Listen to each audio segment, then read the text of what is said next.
Yo, karibu sana Koko. Asante sana. It's good to have you. Before anything else, Janet will share the quote of the day with you. You can say if it speaks to you, if it resonates with you, and then we can get into the conversation. First of all, she just came in floating like a proper superstar. I was just staring at her. She looks so good. I just saw her floating onto the set. The quote is by somebody called Teju Cole, and he once said, "There is no neutral position in a time of moral crisis." Yeah, that is. You agree with him? Yes. Yeah. Yes. That resonates deeply. Yeah? Yeah. Are we in a moral crisis, do you think? We are, definitely. We have been for a while. And as years go by, people are becoming bolder and bolder. And in immorality? No, in just ways that are not really acceptable, you know. And it starts in the highest places, so it emboldens everything. And no, we are not living in good times. I saw you catch yourself, you know, and you're like, can I say that? She's the quick math. I'm live. But let's begin with getting to know Koko and Koko's music. Yes. Koko the artist versus Koko the person. There's no distinction, is there? Or is there?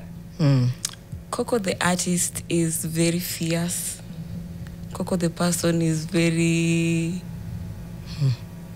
I would say, I don't want to say calm because I'm not all calm, but she's more, in Swahili people say akotu. Akotu. So the Koko, the artist, is a warrior queen. She is here to inspire change. She's here to start conversations, and that is who I present usually when I perform or when I show up in public. Like now today, this is Koko Koseso. We're here to talk about matters that, you know, matter. Matters that matter. Was there something that sparked it in a moment in your life when you were like, you know what? Stuck kunyamaza, I have to speak, and then pour it into art? I started realizing that the system has been rigged, you know. I notice how I am treated as a female in my community, which is unfortunately heavily patriarchal. And we are also dealing with the patriarchy that came with the new system. So a woman is having to carry a lot of burden. A woman has to do twice as much as her counterpart is doing for even to be given an opportunity. It's always like you're trying to prove a point. You're trying to, you know, I'm here when it shouldn't be so. Right. You know, I'm sure if in majority spaces when you stand with a male artist, they will call them artist, but the woman will be female artist. Yes. It's also why actors have refused this term actress. You know, I'm not a female journalist, I'm a journalist. I'm not an actress. I'm a person. I'm not a female artist. I'm an artist, you know. So, yeah, that is an intro. Yeah. Koko. Let's get into the sound. I want to decolonize the mind and the music. Yes. What music did you listen to growing up? Do you think it's what a lot of people listen to growing up? And how did it inform your choice of sound now? Was it intentional that I'm going against the grain, or in a nibamba too? So I'll make music. So growing up, I was a normal child. What's a normal? I listened to what people listen to. I listened to the R&B. I listened to, those were the things we listened to. The beat did its job. Yeah. And when shout out Pinyi. Shout out. That is what I knew. But there were instances where my parents would have the radio on, and I listened to this African music, and my mom would stand up and say, "Hey, hizi ni wimbo za wakati wetu." So, you know, it sparked something within me that I didn't know I had. Even when I started writing my music, I was in class 6. I did not have African music in my mind. And then later on in the years, I wanted to do reggae. I love reggae. But a friend of mine pointed to me that I'm very good in African music. And I said, let me try it, you know. And I did, and I'm very good. you also realized. It dawned on you. It dawned on me that I'm Others had seen. amazing. And I have something to say, and this is the best channel to go about it. Yes. That's very good. When they said that you are very good in African music, did you ask them what they meant? They didn't say. I first said. I was like, wow, Koko, wonderful. And so I went into making the music, which was also a difficult process with its own stories. But the more when I met my producer, shout out Joash Omondi, he unearthed what exactly I wanted to say and how I wanted it to sound. He gave it the sound I wanted. So I was like, because I am good at this, because I had not yet performed as a solo artist before, although I used to open for artists. So when I started doing it now as myself is when now I got the acknowledgement from my potential listeners. And they say that, indeed, I am what I say I am. I am what I say I am. I am what I say I am. I want to ask, just for understanding, when we say African music or African sound, what do we mean? Do we mean the percussion, the stringed instruments and drums and such? Do we mean language? Do we mean all that? Can it be African if it's only language, but it doesn't have, you know, the beat, a drum, or it doesn't have the kayamba, it doesn't have the stringed instrument? I think the artist is the best person to express what exactly is African within them in the moment. Songs are different. Every song comes with its own inspiration. So maybe at times you want to capture a different feel and mix it with yours. I would say that language is enough. In fact, language is, I think, the most important, because now that revolutionizes everything. So it is a combination of everything, but each and every artist has the autonomy to express what is African within them in the moment. When you say language is the most important, you hear you hear this very often. You know, Kenyan music, it can't go global if we keep singing Gengeton and Kiswahili. And now we're going even deeper. Now we're going back to singing in Luo and vernacular. Kwisha sisi, how will our music? How will our music go global? Is what they say. And those are people who are stuck at a different time. Right now, I think even what makes people cooler is ability to be able to speak your mother tongue.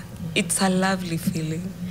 Usually when I climb stage, one of the first things I tell people is that I am a Luo. I come from Siaya game.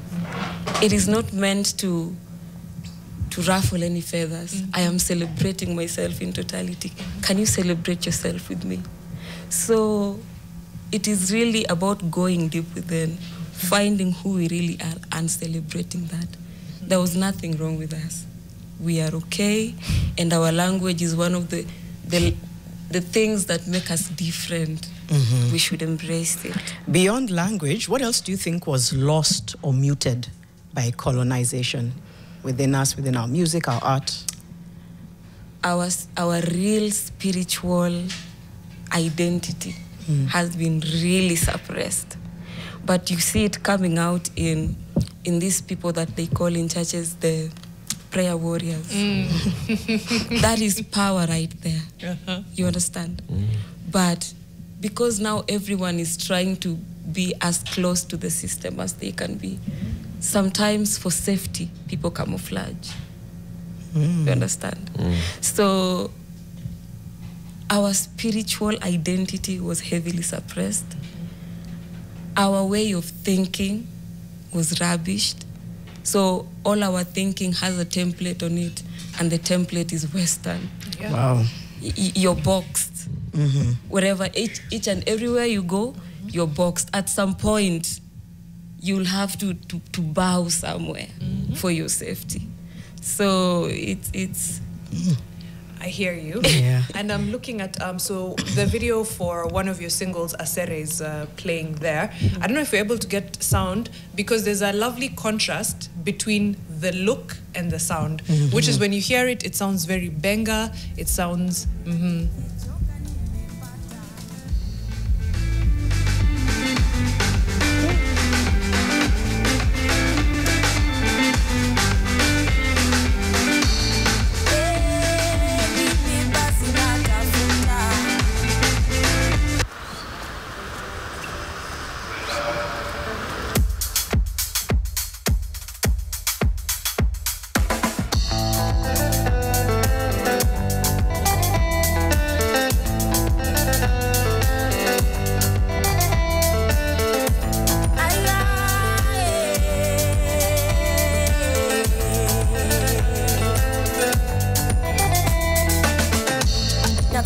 nigi mare nyako ber matiyo mate mama alisema nyako ber marango meke nyako ber marito kare nyako ber maloso mare mwanamke mimi basi natafuta na nikichoka nimepata basi mimi basi natafuta na nikichoka nimepata.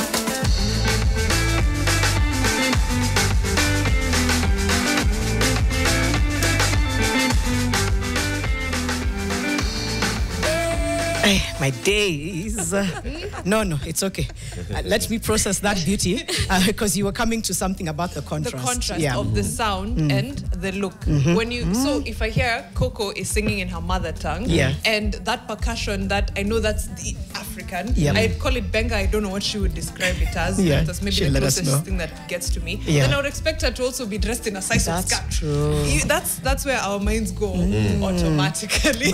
Koko, thoughts, and would benga be an accurate description also? Benga would be the best for me. Again, every artist must have it in mind. But I feel like when we decided to go to benga, we held the heartbeat of real Luo music. And it was to pay homage to all who have done very well before me, the men and the women, those who are here in this moment and those who will come after us. Yes, so benga for me was the best language for me to go, especially because I have so many things to also tell my people, and I can only give it to them. Part something they resonate with, part something that is me. I love that. Quick one, how do you balance between commercial success and cultural preservation? The system is what it is. Yeah. We live in a very capitalistic world. So we have to understand that even in reclaiming ourselves and remembering ourselves, we are also part of a system. And we have to survive the system if we want to see anything of substance come from ourselves, because this is already where we are. So we have to figure out how we will live boldly as our authentic selves and also deal with the system, because it is only, you cannot deal with the system when you're not even sure about who you really are deep within. It's what will you be telling them? But what does that look like practically? Because you think of how artists make money, it shows. Like I was saying earlier, if it's streaming, you have to make Drake numbers for streaming to work for you. Right? It has to be billions of streams for you to get a few $1,000s or something like that. When I think here, it's shows, and then again, corporate maybe things here and there. But then if it's not Nyashinsky, then how do you make money from the music?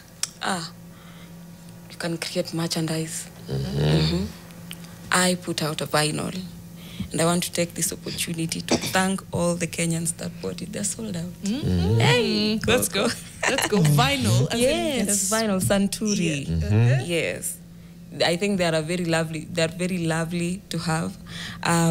We have artists who turn their projects into books or some sort of poetry. So they also sell their music as the stories they've written down. Some artists teach.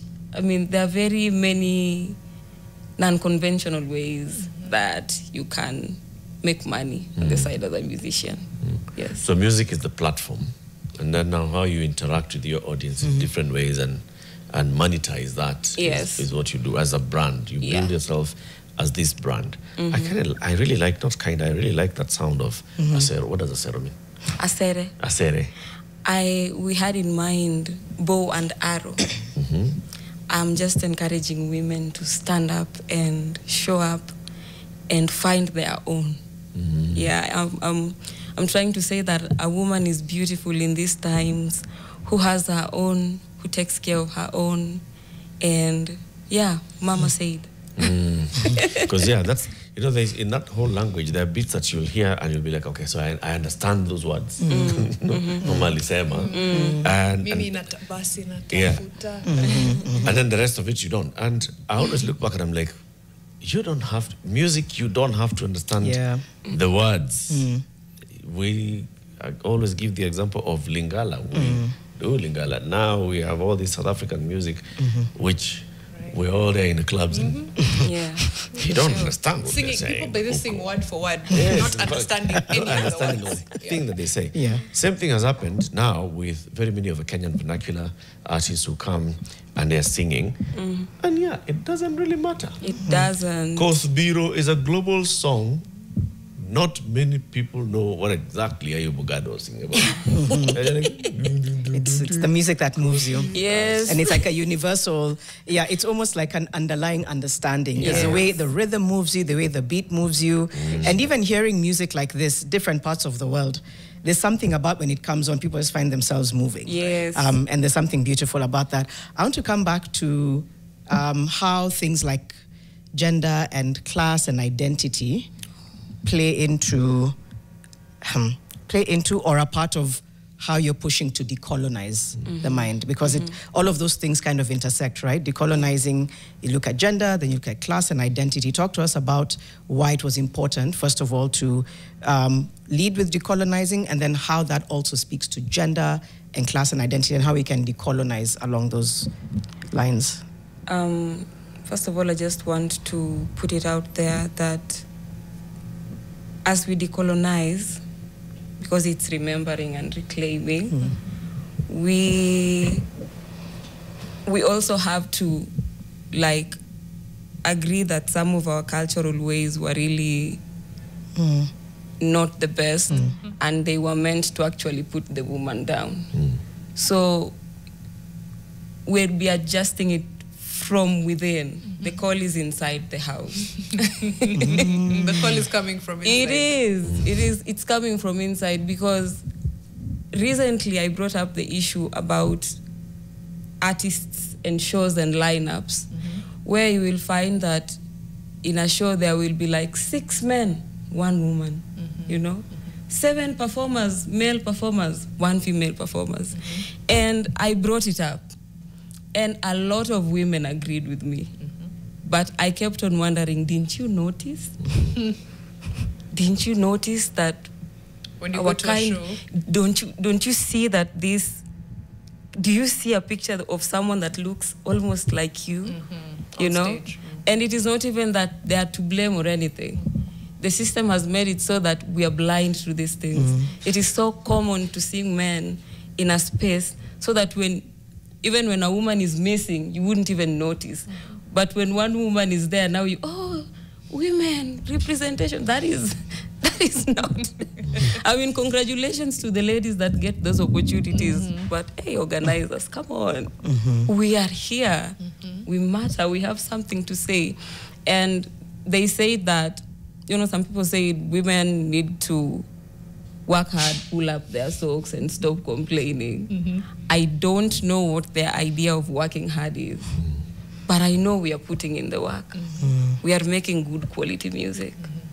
The shows that we get, we do a good job. It is just that we don't have the resources to have the big show like you. Could I use your platform? How hard is that to understand? Let me push back. There was this and I'm doing it purely to be devil's advocate. There was a conversation around the Women's World Cup and around women's football, and the U.S. national team was used as an example. And it was that the U.S. women's national team has won how many Olympics? Are they 2 or 3? And there was 2 that they won back to back. But they get paid, I don't know, maybe a quarter, a tenth of what the men's team gets paid. The men's team, kufika quarters, ama ata kuqualify kwanza shida, wakiqualify kufika quarters ni bahati yani. But these women who've won the World Cup twice, I think at that time it was 3, yes, they get paid a fraction of that. Then people are like, ni sawa wameshinda, but are they attracting eyeballs, which equals advertisers, which then equals the money to pay them? that was their pushback. The women's team is actually getting paid a lot more now, but when someone tells you commercial interests are at play, so if my lineup of 7 male artists and 1 female gives me the most money, that's the way I'll go. What would be your reaction? First of all, on the matter of sports, it's not even sports, every other thing. Women have always come in later. So the ground has never been on the same level. So, and some of these things were an act of rebellion, So it took a minute before people could actually receive it. And it is still taking that minute. Because the more the years go by, the more new things come, the more women want to try. Right now, we are in an era, I don't think that theory would work when it comes to, well, it would if it's economical, really, but... If someone tells you, I'm putting artist Eric versus artist Mariam, and I want to do a show, Eric has 1.2 billion streams, Mariam has 500,000. I need numbers, I need to sell tickets. So what your consideration would be is the popularity of the artists? Yes. Not necessarily the gender. It is actually. Popularity of the artist does a lot, but don't we have enough popular artists that are also women? We do. We do. We really do. And how do you become popular? By being given a shot. I think even as we organize, because if a shot on shows... No, not on shows, on becoming popular. It takes a lot to become popular, more than streams, right? If you release a song, what are the avenues for you to actually gain an audience? So you've gone to the studio and you've done a song. Yes. Okay? So now, take me through releasing Asere, and Asere being a catchy song, a very good song, and Asere being popular. What does it take? What does it... First of all, you'll find your audience in the social media. Platform number 1, any day, anytime. Okay. But social media also requires, I feel like it requires some little bit of talent. Because there is social media, my social media, and then there is someone else's social media that is very shiny and catchy. Targeted and all. Exactly. So social media is a good platform. There is also pop-up shows. You can do it in clubs with DJs. Some people do it in the streets. That can be a way to catch an audience. But also, when you're given opportunity, like let's say to open a show, you also get people there. That is how, what's her name? This lady who's sang Fast Car. Tracy Chapman. Yes. It was just, she went, she played, people loved it. And these things you can't also like just pinpoint that this is how you get it, this is how you get it. Sometimes it comes from the place you least expect. Yeah. But putting yourself out there, and that is what I'm talking about. I get it, there is the economical ambition behind it, but if we could have more of us there, I'm not asking you to scrap off your own, your list, place it as you want, but if you could have us there, a few number of us more, then that would be a step towards. What are the barriers towards that? I'm pushing onto that. Like, so Mariam is an event organizer, and she is, putting together an event. She wants to feature some good stars, and she wants to also feature some up-and-coming stars. So what would influence Mariam's choice of that list? I imagine, number one, is her knowledge of these people, right? That you have come across this name and their music, and so you're deciding on that. And then the other one would be, maybe you have, this person has been in your face or your ear, and they've come and, put themselves to you, and so the next time you're like, kunole sumbuanga naitwa Latif, kila siku nimpatia kamoja. So if it's those, what would be the barrier for all artists?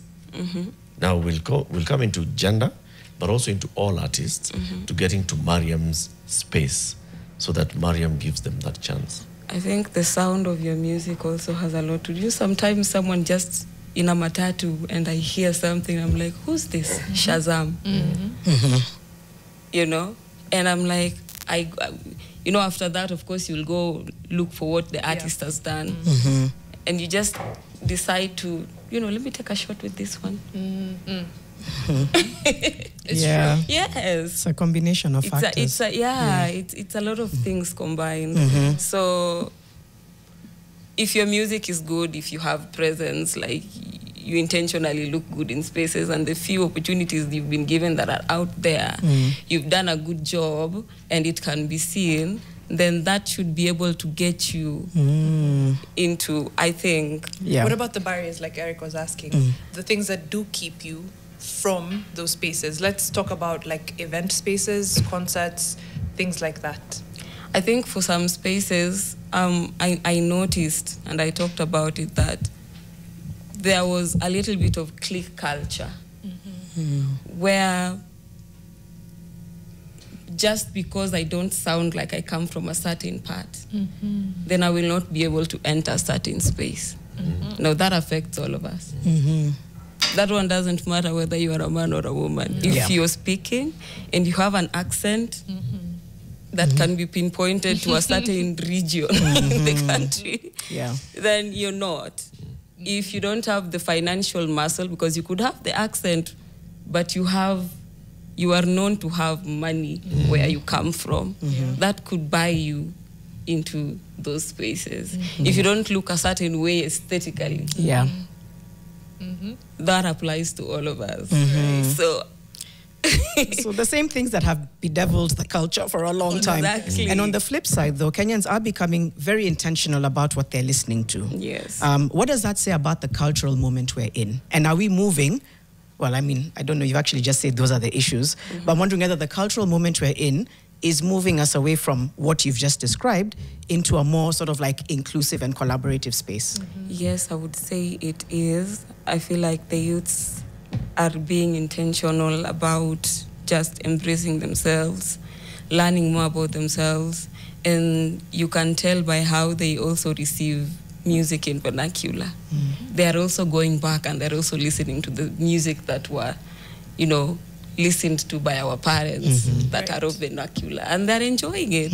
So I think it brings a lot of freedom, it brings a lot of encouragement and boldness, because now you're not trying to liken yourself with something that is away. You're finally okay with who you are, how you sound. Imagine that world. Oof. You know? Yeah. We can only go far if we speak the way we look. You know? Authenticity. Yes. We're coming back home to ourselves. Yes. Hopefully. I was going to say, how about forming your own clique? And I mean clique in a positive sense now. Yes. Yeah, because again, the wave is happening. Fine. It looks different for different people, but I'm thinking if, you know, Koko is pulling crowds here, Mutore is pulling crowds there, Costa is pulling, Okello, all of them, why can't that be a new clique? And what does it look like? Those that you've mentioned are in their own cliques already. Separate why? ones. Why? My question is why? Why the cliques? You see, I think a clique is not like Mariam is saying. It's not necessarily a bad thing. I mean, it's you have met, you have something in common. It may start from where you record. Okay, you share a story. I mean, you all go to the studio. You all under this producer, so you have something in common. You meet a lot often, and then others would be because you then got in touch with this particular promoter, who you have met in 2-3 concerts. You become a clique. Others, it could be because you come from a certain region of the country or the city. So, sisi wasewa Kaloleni. You become a clique. When you say Caliph versus, ilikuwa Caliph versus Ogopa. Ogopa. Those were cliques. It's always like that. Actually, when you put it that way, it's actually. So then it's how do you put yourself out there so that you can identify groups, you can be part of a group. I think there's a thing about artists, people assume that artists, because you're an artist and you're in, so you are very outgoing, you are an extrovert, and you are all those things.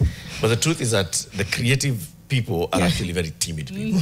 Very Introverts. Yes. Yeah. True. And you are in your space, and sometimes you feel like, I don't belong, so I'm not sure how to engage here. I'm not sure how to join this group, and so on. And I think maybe now, even for the artists who are female, so we're not saying female artists, Females. the artists who are of female gender,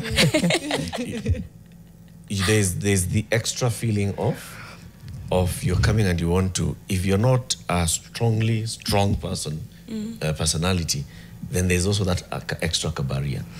So you already feel like, how do we overcome that? How do you create networks that support such? Yeah. Is it not? It's also come back to the audiences as well, just kind of a community that you build that just uplifts you regardless of who you are. Like if it's Koko, they're like, no, we get her, we feel her, we are going to carry her. And then multiplying that effect, which I think in its own way is happening. I could be wrong, but it is beginning to happen. Like, she'll pull a crowd of people who are like, I want to see her because I love people like her. And then it's that multiplying effect. And I think maybe that's what needs to be mainstreamed more, is just the multiplying effect of support and community. Yeah? I don't know if... Thoughts, Koko? I mean, I'm with you right there. And when you've talked about also the issue about the cliques being actually a positive thing, I see it because I myself really have a very big problem with just socializing, really. And you, in most times, you'll find me in an event, I'm really... Yeah, I don't know how to say hi to someone, so I will carry someone with me who has that gift. Yes. And they will schmooze around for me and introduce me and start the conversations, and then I will continue. So I would say that, yes, the artists, they do build a community that uplifts them and validates them to some extent, within reasonable boundaries. Yes. Because you have to validate yourself.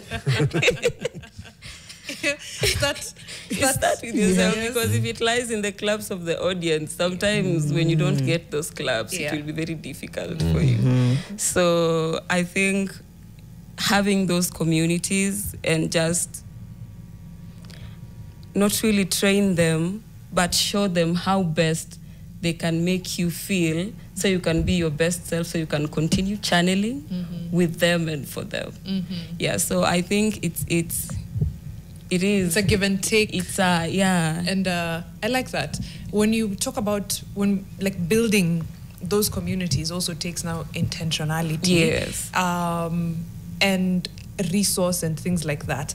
And I'm thinking through, I don't know if any structures exist that allow us to do things like that, to build communities, to grow our sound, especially to be honest, even the populace, even whatever is considered mainstream. Do any structures exist that help you, like politically, from government, from county, from things like that?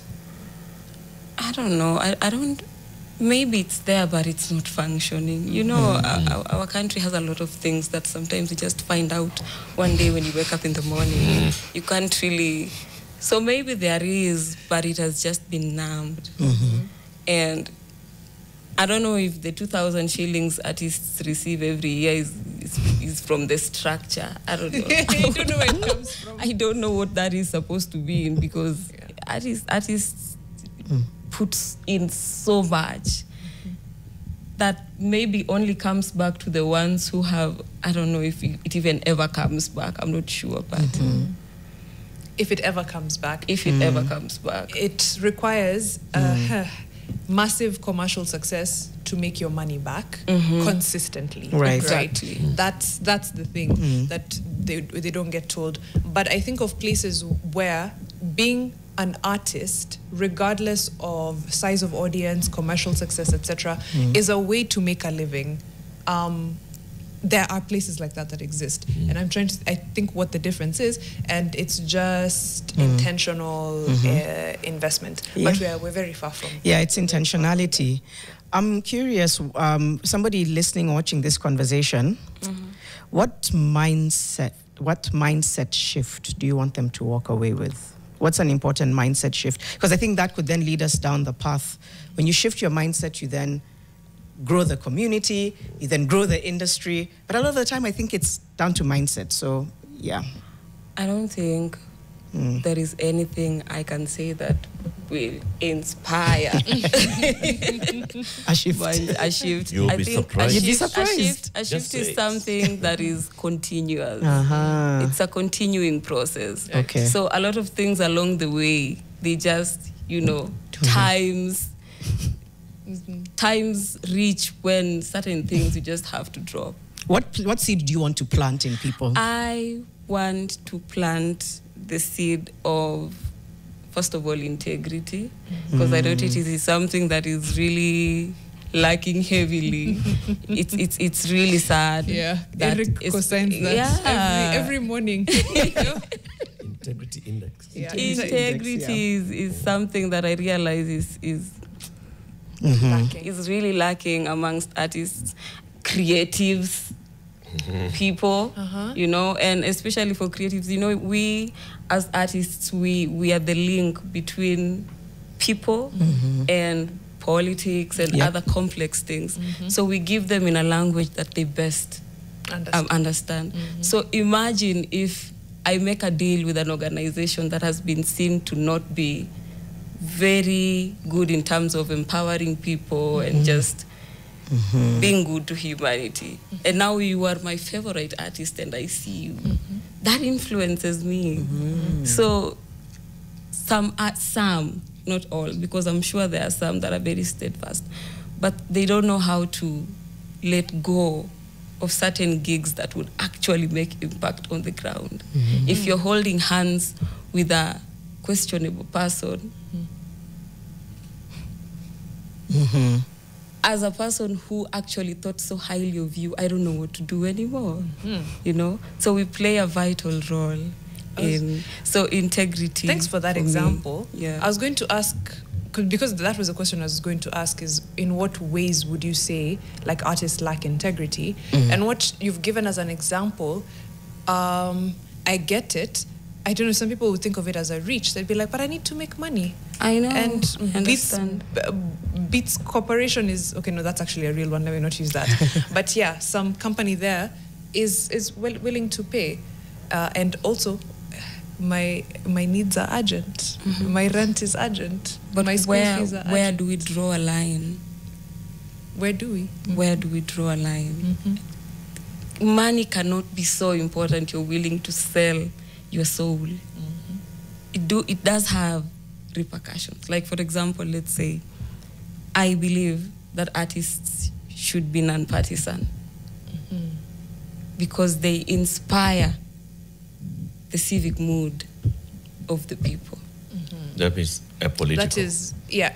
Non-partisan politically. Yes. Like, I feel like the people who work for IEBC during elections, those people are not supposed to influence your idea about Candidate A. Yes, candidate A, candidate B. You should be someone who encourages peace. Go get your votes. Vote with your mind, not da da da. Yeah. You should not. So I can't shout 2-term or 1-term as an artist. I feel like that is important to shout. Why? You just said we should be none. I think there are exceptions. She's like, well. We should agree that there are exceptions. You actually just walked right into it. So it's about a matter of personal conviction, which may not necessarily be that your entire audience agrees with you. Okay?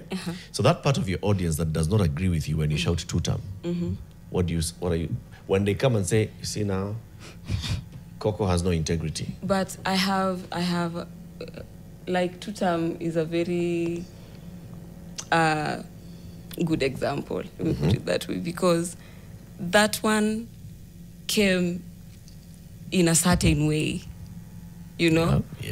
This did not just come out from a vacuum that people one day decided, I want to have. No, it started with a certain struggle that involved everyone. Yeah.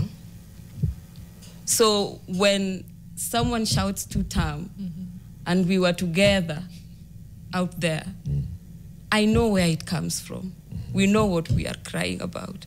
That one is the one thing that united us all as a nation, as youths. I think it was one, but one. Yeah. Yes, yes. Yeah. Yes. Yeah. So when someone shouts one time, I see where it comes from. I was there. But there are certain things that artists should try to keep away from. You understand? Give me an example, and then how do we how do Like, we for example, draw the line? I believe that creatives should not create art specifically for an especially political, how do you say? Like, you're creating your art for a political purpose. And I mean it in the sense of society, kura, da-da-da-da-da. You're writing a song for a party. You're writing a song. You know, that binds you. Koko. I feel like it binds you. Everything is political. Okay? Let's say, for example, you describe yourself or have been described as a feminist, right? You advocate certain ideals. That is political. So if you express yourself, when you're expressing yourself, that way you are actually expressing yourself politically. Now, if you align with a political movement that also advocates the same openly as part of their core agenda, you've already aligned yourself and you've become partisan. And you can explain yourself why you've become partisan that way, because there's something that resonates. This group has one thing that resonates with me. Maybe the others don't resonate with you and you don't care about the other things in that group. And then the other group, it's probably the same, it's just that they're not vocal about the issue that you advocate. So you have become partisan. The reason what you're doing here is you're saying, but there's a reason. But I can't explain. I mean, But it's I not get about money. it, but I it's feel not like for the money. I mean, it's for the cause. I feel like Someone will okay. come and tell you the same thing. It's not for the money. It's for the cause. Yes, the money is important because, I mean, it's facilitating for me to be part of this cause. But the primary reason why I've done that, why I've done this music, to advocate for this, is the cause. I mean, You have about a minute. You can respond to that as you wrap up. Okay, the cause really does drive a person, but I feel like in integrity, at some point, there are causes that really don't add on to the wellness of people. And some artists, they don't care about that. I understand when you say that I'm doing this because of this and because of this, but at some point there are things that you know are not well, they're not morally correct, you know? And when you make such deals with such people, then it also goes to show as an artist that you really don't embody your art like that. You should be able to inspire goodness, positivity, positive thinking within me. But when I see you making deals with people that are questionable, honestly, even if you have your reasons, logically, let's just Yeah. the It leaves lie. a big question mark. Yeah, it does leave a big question mark. Wow. Koko, Koseso. Yeah. Thank you. Thank you so much. for Decolonizing the mind and the music. Thank you. We can't wait to listen to more of your jams. Thank you for what you're doing, honestly. You don't know how important it is. And I say this to my kids a lot.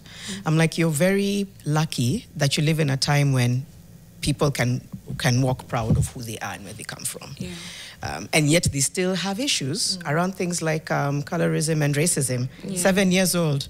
And they're saying, oh, you know, I see so-and-so making it in life, but they don't look like me. So there's still a lot of work to be done. Yes. And I'm just like, but there's Burna Boy and BN. Look at them. You should see me trying to. I think it's Winnie Lubembe who's hosting. And by coincidence, African Nursery Rhymes is the Nice. conversation today. Ah, Yep, African nursery, right? Yep, Actually, for African sure. Nursery 3 rhymes. I only know one. Which one? Wow. it's a what do you when you sing babies to sleep? Lullaby. Lullaby. Tuimbie basi Mariam. Lola mwana. Ay, you miss our words. Give me Monday. I'll come back with the words. And you know he won't forget. I know he won't Koko. forget. I'll come back with the words. Mariam Bisha, Eric Latif, Janet Bogwa. Sauti ya mama, sauti ya mama, sasa ni saa sita. Oh, sasa ni saa nne. Kwaheri fixers. Kwaheri fixers. That's good. See you.